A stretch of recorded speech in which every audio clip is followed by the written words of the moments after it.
So, about a week after I made a video talking about how Bethesda has done absolutely nothing, Bethesda comes out and announces that they're working on tons of new Fallout projects and that they are kind of expediting the process for Elder Scrolls 6. Now, I'm not going to switch up and say that Bethesda is out of the clear here or they are on the right track. I think they are on the right track, but I'm not going to switch up and say that things are going to be different now and yada yada, because they still have to deliver. That's the big question here. If you guys watched my last video, I talked about how Elder Scrolls 6 might not be the game we think is going to be, because I pretty much posed the argument that Bethesda was washed. And I still think that is true, because with Elder Scrolls 6, we found out that studios like ZeniMax are going to be helping them. They're getting a helping hand from Obsidian with the Fallout franchise, which isn't necessarily bad, but I mean, does Bethesda have the sauce to cook by themselves? You know what I mean? I don't think so. I think that this is a best case scenario that we're getting help from Obsidian and ZeniMax Studios. This is a best case scenario in my opinion. And the reason that I feel like it's okay to think that is because Starfield is Bethesda's most recent work where they were 100%, the creators of that game, and it just sucks. It sucks, man. So with seeing that, it's like, is Elder Scrolls 6 going to be good? Is Fallout 5 going to be good? Who knows? I do like the approach that they're taking with the remasters and the remakes, though. I understand, like, there's some people that are kind of upset with that because they want new content, but I think, once again, like I've reiterated this so many times, I think remasters and remakes are really good buffers for studios in between projects. And I think Fallout 3 and Fallout New Vegas desperately need an overhaul. Both of these games are incredible, especially New Vegas, but I mean, I'd be lying to you guys if I said that it plays smooth. Like, I tried to play it again recently, and it didn't age well. I love New Vegas, though, I really do, but I definitely want to see it get the Oblivion treatment. I think that would be very beneficial. And with the new announcement, I definitely have a newfound respect for Asha Sharma. Not that I didn't respect her or anything before, it's just that I had a hard time buying into a lot of what she was pitching, just because we've seen a lot of empty promises from Xbox. It was cool, like the Xbox showcase they did where she gave everyone like free collector's edition Xboxes, like stuff like that. Cool, man, that's awesome. But at the end of the day, like, I want to see real change, and I want to see real change in this organization because it desperately needs it. And I really like the approach that she's taking, where she's not sugarcoating anything and she's actually going in there. And I mean, it is a bit micromanaging, sure, but like studios like Bethesda and Todd Howard, like, they needed this kind of treatment here because they have been completely off the rails doing whatever they want and making terrible business decisions. So for Asha Sharma to come in and lay the hammer down and tell Bethesda that they're going to do exactly as she says and give the fans what they want and work on their biggest IPs is very, very big to me. I think that speaks a lot of volumes, because when Phil Spencer retired, a lot of people were kind of like very skeptical with her stepping into the CEO role because, she worked on like the AI division in Microsoft and she didn't really have a video game background. And a lot of people saw her coming in as the person to kind of put Xbox to rest almost. And those were very valid assumptions to make with like what Xbox was going through. But she's actually kind of turning it around now. I mean, still, we have to see all of these promises that Bethesda just made materialize. But wow, man, this breathes new life into everything. But yeah, as far as that Bethesda announcement goes, like, that is best case scenario right now. That is the news that we want to hear. Fallout 5 is entering pre-production. Elder Scrolls 6 is going to be prioritized, and it is going to be expedited, and it is going to have all hands on deck. Great. Fallout New Vegas, Fallout 3 remakes, perfect, dude. This is the stuff that I want to hear. And I mean, better late than never, right? Like, this should have been happening like a few years ago, but it's happening now. And I think Asha Sharma is definitely the person to credit here.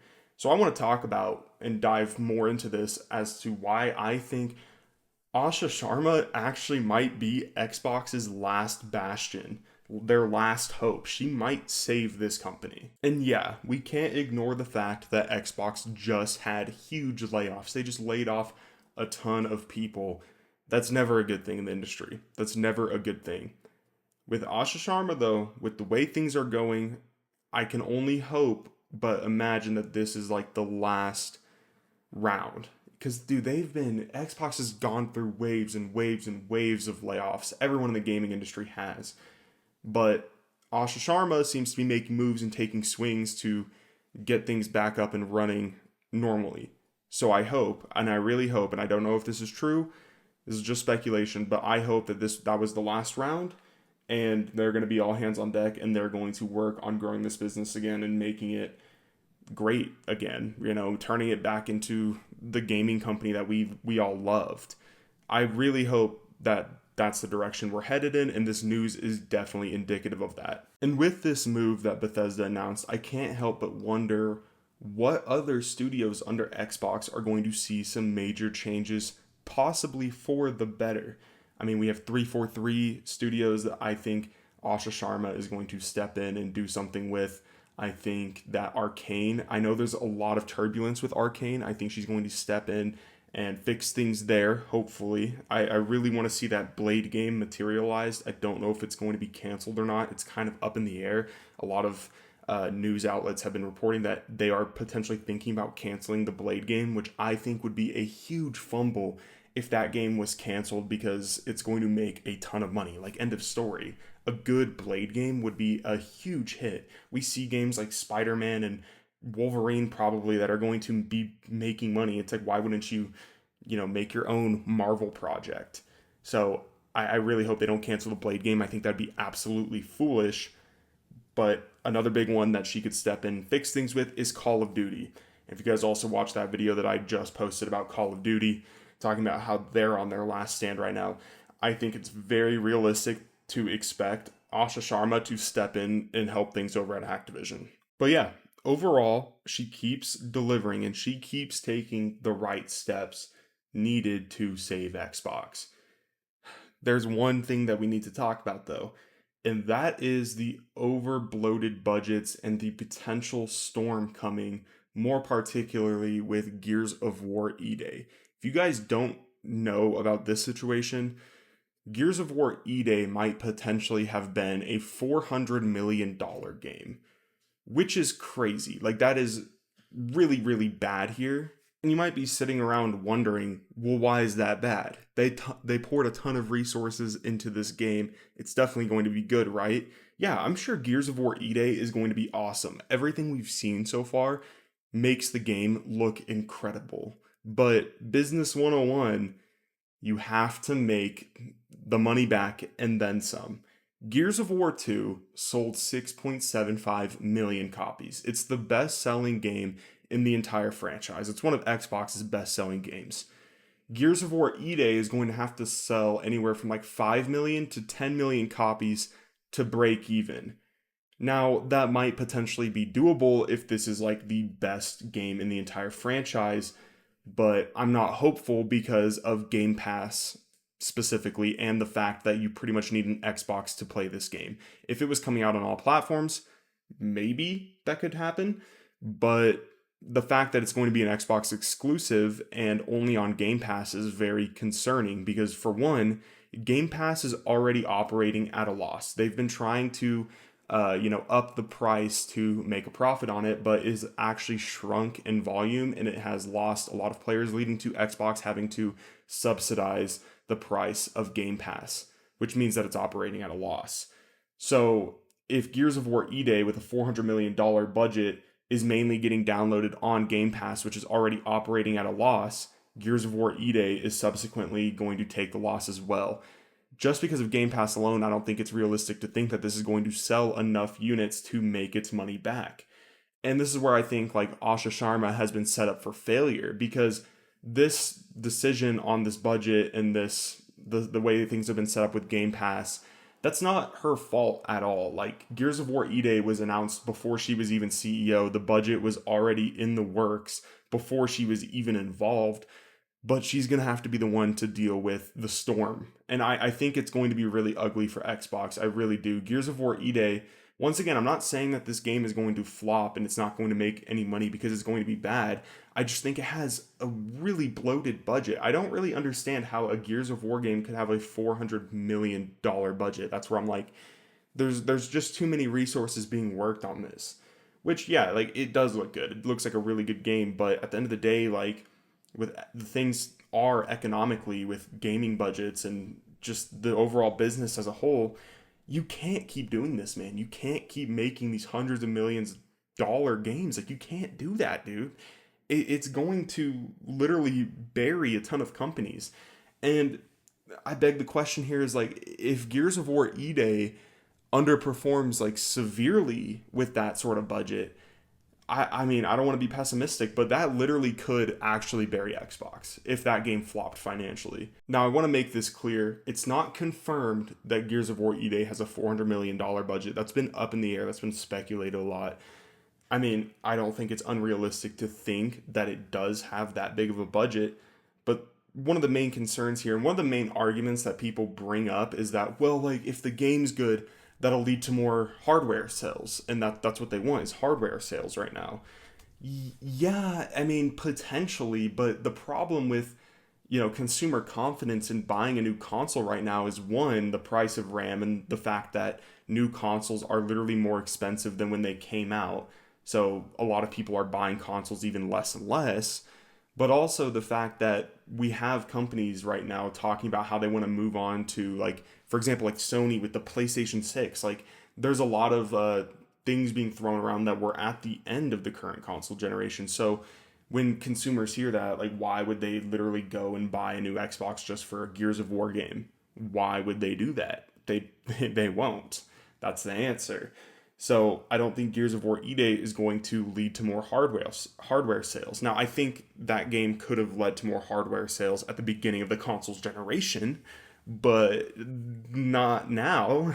So this is where I'm like, this storm is brewing, and Asha Sharma is going to have to deal with it.